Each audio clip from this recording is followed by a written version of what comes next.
Hello students, இன்னைக்கு நம்ம பார்க்க போறது gravitational field in solid as well as hollow sphere. Hollow solid sphereல gravitational field எவ்வளவு இருக்குது. சோ அதோட ஃபார்முலா என்னன்னு சொல்லிட்டு நம்ம இன்னைக்கு பார்க்க போறோம். Gravitational field இப்போ solid sphere தான் நம்ம என்ன சொல்றோம்? ஃபுல்லாவே இது solid sphere.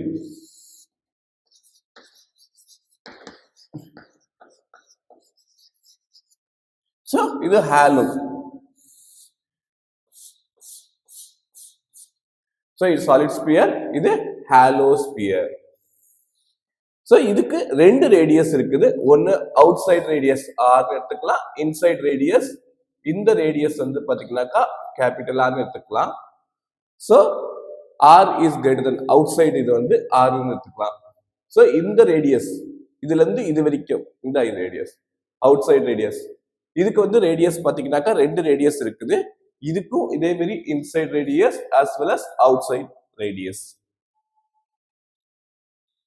சோ இப்போ நம்ம பார்க்க போறது ஹாலோ ஸ்பியரோட gravitation outside radius when small r is greater than r.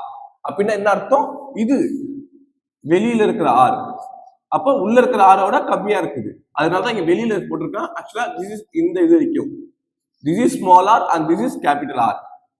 இப்ப பாத்தீங்கன்னா small R is greater than ஆர்னா இப்ப என்ன இருக்குது இங்க வெளிப்புற இதுல இருக்குது. சோ வெளிப்புற இதுல இருக்குது. அப்புறமா என்னன்னா நமக்கு கிராவிடேஷனல் ஃபீல்ட் எப்படி சப்ஸ்டிட்யூட் பண்ணணும்? நம்ம ஈன்னு சொல்லலாம், இல்ல கிராவிடேஷனல் இன்டென்சிட்டின்னு சொல்லலாம், ஐன்னு சொல்லலாம். E is equal to gm by small r square. அதே மாதிரி சாலிட் ஸ்பியர்ல பாத்தீங்கன்னாலும் நமக்கு என்னவா இருக்கும்? It will be so both the surface it will be capital R as well as small r. So இதுக்கு உள்ள நம்ம சாலிட்னா அது ஃபுல்லாவே நல்லா திக்காவே நமக்கு வந்து ஃபுல்லாவே ஒரு ஸ்பியருக்குள்ள எல்லாமே கடைசி வரைக்கும் நமக்கு வந்து சாலிடா இருக்குதுன்னு அர்த்தம். கெட்டியா இருக்கிற பொருள். நம்ம இரும்பு குண்டு நம்ம எடுத்துக்கலாம். நம்ம இரும்பு குண்டு விளையாடுறோம்ல, டொட்டுன்னு சொல்லிட்டு நம்ம விளையாடுவோமே. சோ அந்த குண்டு நம்ம எடுத்துக்கலாம். அந்த குண்டுல பாத்தீங்கன்னா இரும்பு குண்டு ஃபுல்லாவே கடைசி வரைக்கும் சாலிடா இருக்கும். நல்லா கெட்டியான இரும்பால உருவாக்கப்பட்டிருக்கும். அப்ப அதுல ரெண்டு ரேடியஸ் இருக்கும். ஒன்னு இன்சைடு வந்து ஒன்னு வந்து அவுட் சைடு. சோ அப்ப பாத்தீங்கன்னா E is equal to gm by r square. So ரெண்டுக்கு சாலிடுக்கு ஹாலோ ஸ்பியருக்கு என்னது out side the surface. E is equal to gm by r square. That is gravitational field is equal to gm by r square. இப்போ நம்ம வந்து சர்ஃபேஸ்னா என்னது மேல்புறம் இதுக்கு. நம்ம மேல இருக்கிற இதுக்கு சர்ஃபேஸ். இந்த சர்ஃபேஸ்ல கிராவிடேஷனல் ஃபீல்ட் எவ்வளோ? அப்ப ஆலோஸ்பியருக்கு எவ்வளோ? இப்போ வந்து பாத்தீங்கன்னா small r is equal to capital R. அப்படின்னா என்ன சொல்றாங்க? இந்த சர்க்கிளும் இதுல இருக்கிற ரெண்டு ரேடியஸும் ஒண்ணுதான். இப்ப இது நம்ம என்ன செய்யலாம்? Small r is equal to capital R சொல்லிட்டு சொல்லலாம். அப்ப அதோட கிராவிடேஷனல் ஃபீல்ட் எவ்வளவா இருக்கும்? E is equal to gm by r square. இதுவே சாலிட் ஸ்பியர்லயும் இதேதான். சோ இப்போ என்ன இருக்குது? ஃபுல்லா டக்னு சொல்லிட்டு நம்ம ஃபுல்லாவே நமக்கு என்ன இருக்குது? ரெண்டுமே ஒன்னாதான் இருக்குது. So now small r is equal to capital R. So இந்த இதுவும் சர்ஃபேஸ். அதனால தான் small r is equal to capital R. Next, inside the gravitational field ஒரு ஹாலோ இதுல இன்சைட்ல என்ன இருக்கும்? அடங்க இன்சைட்ல தான் ஒண்ணுமே வாட்டையா இருக்குது. அப்ப அதுல எப்படி கிராவிடேஷனல் ஃபீல்ட் ஹாலோ ஸ்பியர்ல இருக்க முடியும்? உள்ளதான் வாட்டையா இருக்குது நமக்கு. சோ வாட்டையா இருந்தா அது ஹாலோ ஸ்பியர்னு அர்த்தம். அப்ப வாட்டையா இருந்துச்சுன்னா what will be the gravitational field? It will be zero. அப்ப கிராவிடேஷனல் ஃபீல்ட் என்னவா இருக்கும்? Inside the hollow sphere will be zero. இதுவே அவுட் சைட்ல பாத்தீங்கன்னா அது சாலிட்ல பாத்தீங்கன்னாக்கா நமக்கு டெப்த் வரைக்கும் போகும். இதோட பாதி நம்ம எப்படி வரையலாம்? சோ இதுக்கு கீழே வரைக்கும் நமக்கு போகும்ல. சோ இதுதானே நமக்கு சோ இதுக்கு கீழே வரைக்கும் நமக்கு போகும்ல. சோ அதனால inside the sphere will be gm by r cube. ஏன் r cube?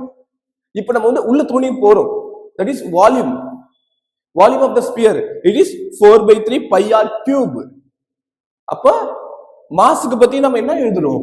ஸ்பியருக்கு m is equal density is equal to first நமக்கு என்ன தெரியும்? density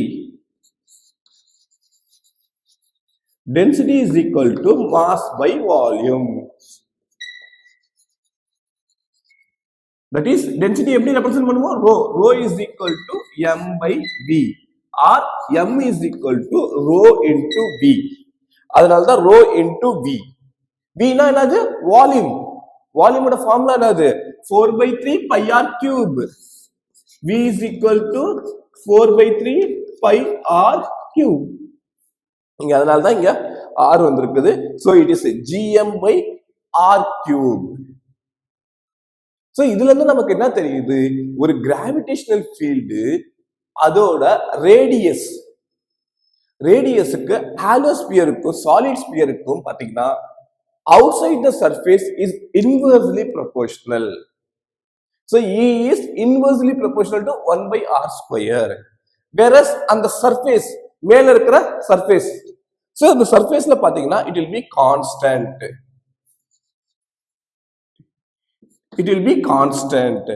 inside the surface என்னது? E is directly proportional to the radius. so இது in terms of radiusல. so இப்போ நம்ம என்ன பார்க்கிறோம்? கிராவிடேஷனல் ஃபீல்டு ஹாலோ ஸ்பியருக்கும் சாலிட் ஸ்பியருக்கும் எவ்வளோன்னு பார்க்கிறோம். outside the hollow sphere is gm by r square. அதே தான் சாலிட் ஸ்பியருக்கும். சர்ஃபேஸ்ல பாத்தீங்கன்னா gm by capital R square, solid ஸ்பியருக்கும் gm by capital R square. whereas inside the பாத்தீங்கன்னா ஹாலோ ஸ்பியர்ல காலியா இருக்கிறதுனால it will be E is equal to 0 and whereas in solid sphere gm by r cube. இப்போ இந்த gravitational ஃபீல்டுக்கும் ரேடியஸ்க்கும் எப்படி தொடர்பு பண்றது, எப்படி ரிலேஷன் கொண்டு வர்றதுன்னு பாத்தீங்கன்னா இது இன்வெர்ஸ்லி ப்ரொபோர்ஷனல், இது கான்ஸ்டன்ட். இங்க பாத்தீங்கன்னாக்கா 4/3 g rho pi r. அப்ப டைரக்ட்லி ப்ரொபோர்ஷனல். சோ இந்த டேபிள நம்ம நல்லா தெரிஞ்சு வச்சுக்கணும். இது சம்பந்தமா நம்ம ப்ராப்ளம் சால்வ் பண்ணலாம்.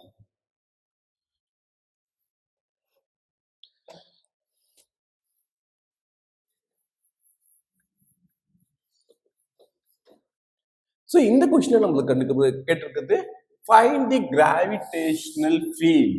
இப்போ நமக்கு ஒரு கிராஃப் கொடுத்துட்டாங்க. இது கிராஃப் என்னது?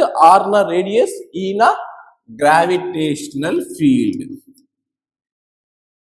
So நம்ம என்ன கண்டுபிடிக்கணும்? we need to find out m1 by m2. m1 by m2 எவ்வளோ?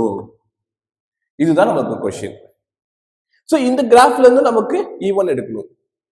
So, two solid sphere. So, ரெண்டு solid sphere. So, solid sphere க்கு நமக்கு என்னது? Outside the surface E is equal to G m1 வச்சுக்கலாம், m1 by r square. அப்ப gravitational field formula என்னது? E is equal to G m1 by r square. இப்ப E ஓட value என்னது? E1 வச்சுக்கலாம், E1. So இந்த கிராஃப்ல இருந்து பாத்தீங்கன்னா E1 வேல்யூ இஸ் 2. அப்ப நம்ம என்ன எழுதலாம்? G m1 by r ஓட வேல்யூ என்னது? r ஓட value 1 metre. That is 1 square is equal to 2. Or we can write it as G m1 is equal to 2. அதே மாதிரி E2 கண்டுபிடிக்கலாமா? E2 is equal to G m2 by r square. So what is E2 ஓட value என்னது? E2 is 3. So 3 is equal to G m2 by r ஓட value என்னது? 2. 2 square is 4. அப்ப நம்ம எப்படி எழுதலாம்? G m2 is equal to 3 into 2 square. That is G m2 is equal to, so 4 into 2 it is 12. So G m2 நமக்கு எவ்வளவு கிடைச்சிருது? இது வந்து 12 சொல்லிட்டு கிடைச்சிருக்குது. இப்ப நம்மள கேக்குறது என்னது? m1 divided by m2. அப்ப நம்ம என்ன செய்யலாம்? G m1 divided by G m2. So gm1 ஓட வேல்யூ என்னது gm1 is equal to 2 divided by 12. So g cancel ஆயிடும். m1 by m2 is equal to 1 by 6. அப்ப m1 by m2 நமக்கு எவ்வளவு கிடைச்சிருக்குது? It is 1 by 6.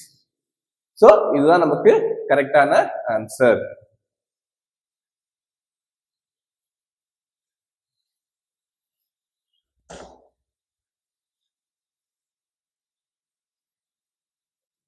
So இந்த question நம்ம கேட்டுக்கிறது, so a solid sphere of mass and a radius a is surrounded by a uniform concentric spherical shell. So என்ன சொல்றாங்க, ஒரு solid sphere இருக்குது, நிறைய concentric spherical shell. So இந்த மாதிரி spherical shell of thickness 2a, thickness எவ்வளவு 2a and the mass is equal to 2m.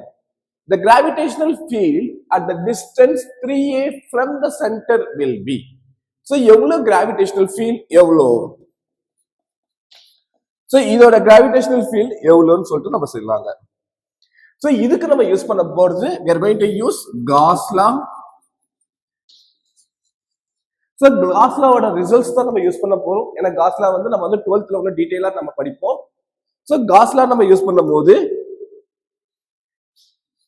G dot the total surface enclosed, G dot 4 pi r square is equal to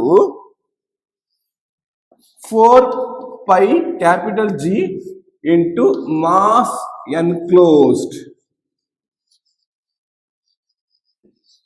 The total surface is the volume of the surface is equal to the total mass enclosed. So the Gauss law சொல்லும்.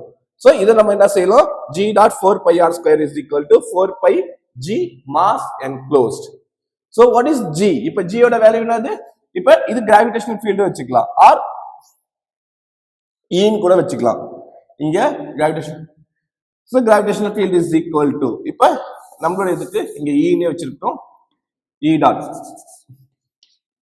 So E is equal to 4 pi G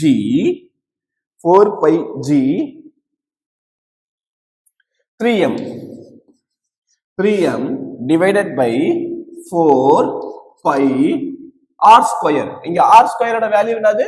It is 3a square. 3a square. So 4 pi cancel பண்ணலாம். நம்ம அடுத்தது என்ன எழுதலாம், இதை எப்படி எழுதலாம், 3gm divided by 9a square. So இதை cancel பண்ணா நமக்கு கிடைக்கிறது 3, that is gm by 3a square. So gravitational field E is equal to gm by 3a square. So இது எப்படி நம்ம சால்வ் பண்றோம்னு பாத்தீங்கன்னா, based on the Gauss law results, the total volume of the surface is equal to the mass, எவ்வளவு mass இருக்குதோ அதுக்கு ஈக்குவலா இருக்கும். So நம்மளோட ஆன்சர் என்னது, it is gm by 3a square.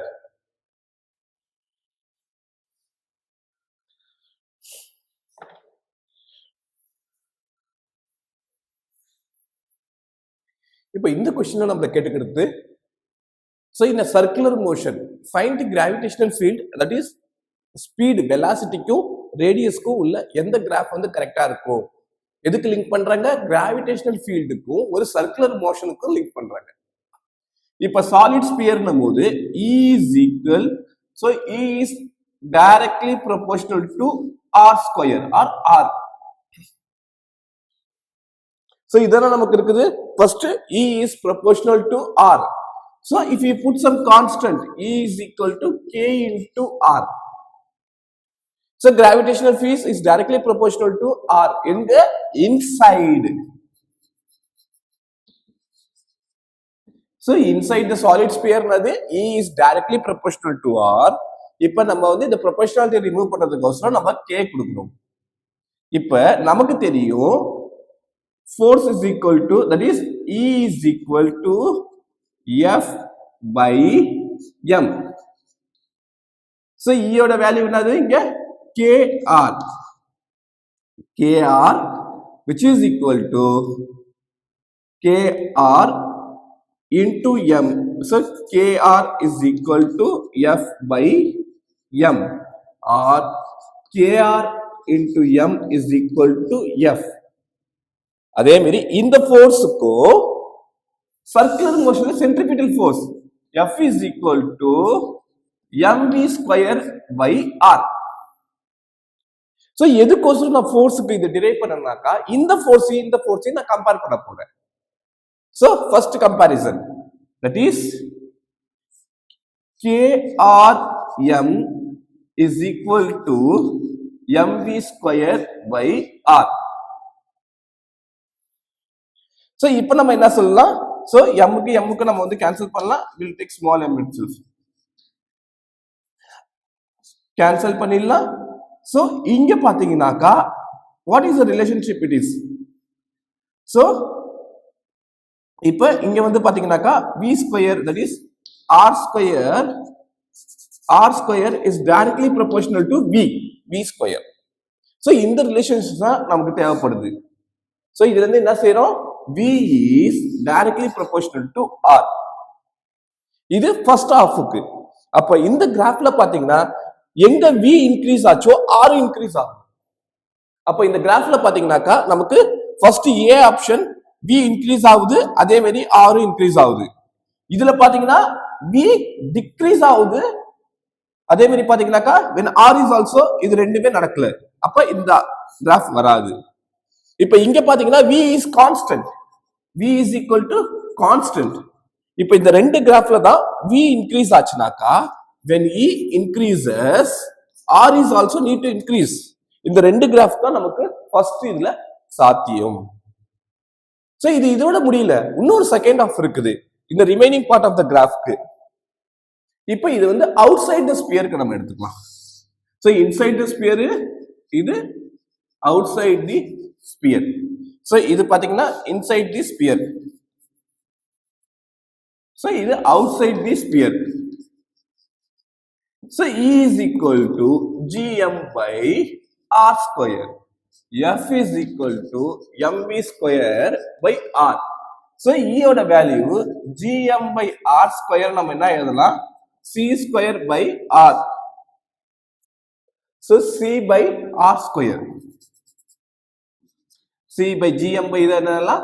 c by r square because it's a constant. இந்த gm ன்றது constant. So நமக்கு தெரியும் f ஓட வேல்யூ என்னது?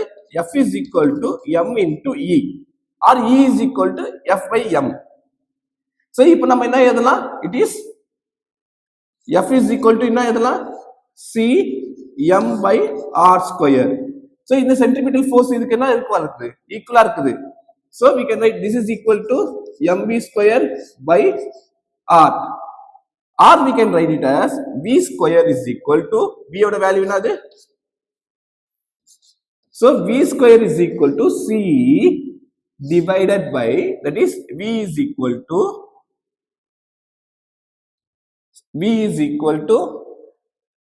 so v square is equal to c divided by r. r நமக்கு என்ன தெரியுது?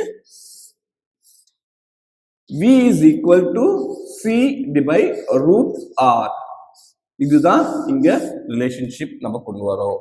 So outside the sphere என்னது? c is equal to b is equal to c divided by root r. இப்போ இந்த கிராஃப்ல பாத்தீங்கன்னா இதுக்கு அப்புறம் பாத்தீங்கன்னா வெலாசிட்டியும் ரேடியஸும் சமமா இருக்குது, சேமா இருக்குது. So this is not possible. ஆனா இந்த கிராஃப்ல பாத்தீங்கன்னா ரேடியஸ் இன்க்ரீஸ் ஆகுது because it is a root r. So velocity is inversely proportional. So velocity increase ஆச்சுனாக்கா நமக்கு radius குறையணும். So this is the graph. So the answer is C. So இதுல இருந்து நம்ம இன்சைடும் out சைடும் கேட்டிருக்காங்க. இதுக்கு முன்னாடி சால்வ் பண்ண கொஸ்டினும் ரெண்டு கொஸ்டினுமே, இந்த மூணு கொஸ்டினுமே IIT கொஸ்டின் தான். இது 2008 கேட்டிருக்காங்க. இதுக்கு முன்னாடி சால்வ் பண்ணது 2020ல கேட்டிருக்காங்க. எல்லா கொஸ்டினுமே IIT மெயின்ல வர ப்ராப்ளம் தான் இது.